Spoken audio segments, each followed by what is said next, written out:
In this quick video, I'm gonna be walking through how to backup your WhatsApp chats in WhatsApp Business app. And first of all, go to your WhatsApp Business app and tap on this three dot at the top right and tap on settings.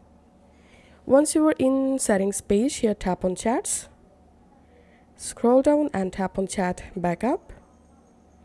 And now you have to add a Google account first. So tap on Google account and go ahead and add or select any existing Google account to create backup. Tap on frequency and here you can enable automatic backup for your WhatsApp chat. And now to backup including videos, just enable this option, and to backup using cellular, enable this option. And now all you have to need to start backup, just tap on backup now.